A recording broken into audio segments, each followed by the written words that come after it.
welcome back to my channel. Alright guys, so hari ni saya nak bercerita lah sedikit sebanyak tentang macam mana kalau kita nak membeli motor second. So apa benda lah kita nak tengok, apa benda kita perlu tahu lah kalau kita nak membeli motor second ni kan. Ikut hati apa benda semua kan, ikut berkenan kan. Tapi elakkan daripada ditipu lah geng. So dalam video kali ni saya nak ceritakan apa benda yang korang perlu tengok kalau korang nak membeli motor second, terutamanya Kawasaki RR lah. Sebab tu kita orang punya specialist kan. So sebelum saya teruskan video ni, saya minta korang subscribe, like, comment dan share macam biasa. Mantul geng.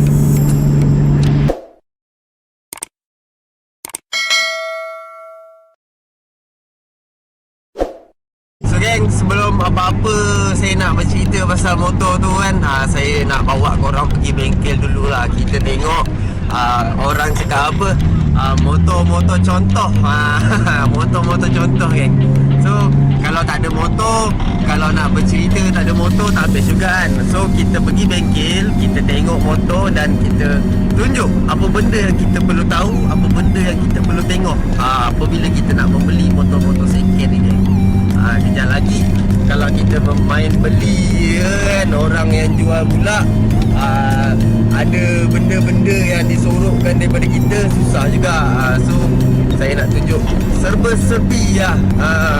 Bila kita datang ke rumah orang ataupun kita COD ke mana-mana dan kita nak membeli lah motor-motor second ni kan.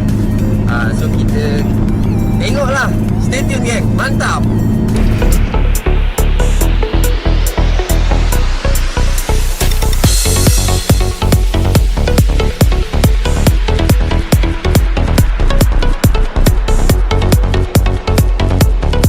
So dekat depan kita ni ada sebiji motor Kawasaki RR dan kita akan bercerita macam mana kalau kita beli motor second, apa benda yang kita nak tengok kat sini. So kita ada dua motor kat sini. Ni yang motor saya baru beli tu. Ini motor customer lah. Kita buat contoh lah apa benda yang korang perlu tengok dan berpatutan tak dengan harga ni. Okay, jom. Okay, so yang pertama sekali perlu kita tengok masa kita beli tu adalah ni lah, grant. So grant ni penting masa kita beli motor. Korang kena tengok dia punya nama, ada saman ke tak ada ke, dia punya nombor enjin, nombor body tu apa semua. Korang kena tengok detail dekat ni lah, nombor plate dia. So kalau korang berpeluang, korang boleh trace lah nombor tu ada saman ataupun tak ada. Itu yang penting lah bagi saya. Okay, so yang kedua selalunya orang akan tengok dia punya nombor enjin lah. Dia punya nombor enjin. Contoh dekat sini dah ada tulis nombor chassis. So nombor enjin tu ada dekat belah kiri ni. So ini motor lagi senang kita nak tengok. Korang boleh tengok macam ni. Nampak? Nombor ni bekas ketuk ataupun original. So kalau macam ni dia ada gap dalam berapa inci ni kan, berapa cm ni, dalam 2 cm macam tu, 1 cm lah. So kau tengok nombor dia halus-halus. Lepas tu kau baca dekat sini, dekat nombor enjin ni. Tu yang penting. Bila sini ngam dan sini ngam, itu adalah pilihan yang tepat. Alright, so yang ketiga kita perlu tengok nombor body. Nombor body dia ada tulis kat sini. Korang boleh cari yang PNKK yang depan punya. So kat sini ada nombor chassis dengan nombor enjin kan. So yang ni nombor enjin, yang ni nombor body. So korang tengok sini. Body ni dia punch ataupun original nombor dia. So kalau kita beli, kita perlukan yang original lah. Sebab kalau kita beli yang punch ataupun apa benda, nanti akan lecehkan kerja kita dan banyak soal. So itu permulaannya. Korang kena ada grant, korang kena tengok nombor enjin dan nombor body lah. So apa benda seterusnya kalau kita beli motor yang on the road macam ni, yang kita perlu tengok. Kalau saya pada pengguna di luar sana, kalau nak membeli perlulah body tu tegak. Itu penting, body tegak yang keempat. Lepas tu korang perlulah dengar dia punya enjin. So dekat situ korang boleh membandingkan dia punya harga. So kita perlu enjin yang senyap, enjin yang macam mana ke, ikut pada poket korang. Kalau korang tak nak repair apa kan, korang kena tengok kat situ lah. Korang start motor tu, korang bawa, try bawa. Lepas tu kalau korang rasa selesa, lepas tangan motor stabil ke apa, itu yang perlu korang tengok.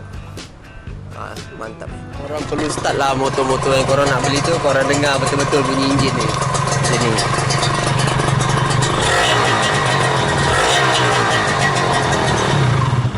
So kalau korang berpuas hati dengan bunyi enjin dia, bunyi power valve dia on, apa benda semua, korang layak ambil foto tu. Body tak kiat, apa benda kan. So next korang perlulah tengok pada dia punya itu. Next pada tu, dia yang penting yang awal-awal tu je. Dia punya yang penting tu korang perlu tengok grant, dia ada saman ke tak ada. Lepas tu nombor enjin, nombor body. Lepas tu kau tengok body dia sengit ke tak. Lepas tu kau tengok enjin dia. Bila semua tu dah complete, barulah korang tengok dia punya luaran. So dekat situ korang boleh fikir-fikir sendiri ngam ke tak ngam dengan harga tu. So kat situ korang boleh tengok contoh cover set. Macam dijanjikan, contoh harga sekian. Cover set original. Korang kena tengok cover set dia ada patah ke tak ada. Kat situ korang boleh demand. Lepas tu korang tengok brake, depan belakang ada. Lepas tu color ke, swing arm, handle, ada pernah jatuh ke tak ada. Korang tengok motor tu pernah jatuh ke tak. So bagi saya itu yang basic lah. Macam luaran kalau dia kata ada tambah, oh exhaust ni titanium ni, radiator ni alloy ni, tu ke korang kena fikir lain lah. So kita kalau beli pun kita bukannya terus bawa macam tu, kita mesti nak kena repair sebab kita beli motor second. Sebab nanti korang tengok macam dia yang pentingnya semua barang original lah. Macam carburetor nak ori, blok nak ori. So kalau kita dapat yang tak ori pun tak apa, tapi kena tengok ngam ke tak ngam dengan harga tu. Agak-agak tak boleh demand tu korang decide. Itu adalah saya punya pendapat kalau macam mana saya nak beli motor. Contoh macam motor ni saya baru beli. Motor ni cuma saya tak fikir banyak sebab saya fikir motor ni saya nak buat konten. Lepas tu yang saya fikir masa tu, kita nak perlu dia punya grant, kita nak dia punya nombor enjin dan nombor body. Kat situ bagi saya dah perfect lah. Macam luaran saya tak kisah sebab memang saya ada standby dekat bengkel barang-barang dia. So macam korang yang nak beli motor tu, korang kena tengok dulu apa yang penting. Tapi kebanyakan orang akan fikir pasal body. Body tu kiat ke tak, ketuk ke tak. So korang kena tengok yang tu dulu lah. Saya rasa sampai di sini saja saya punya bercerita kali ni. Tak banyak sangat. So apa benda yang korang perlu tahu itu sajalah. Yang lain-lain tu ikut selera masing-masing lah geng. So macam biasa geng, jangan lupa di next video kita akan bercerita pasal motor lagi. See you next video. Jangan lupa support geng, subscribe, mantap.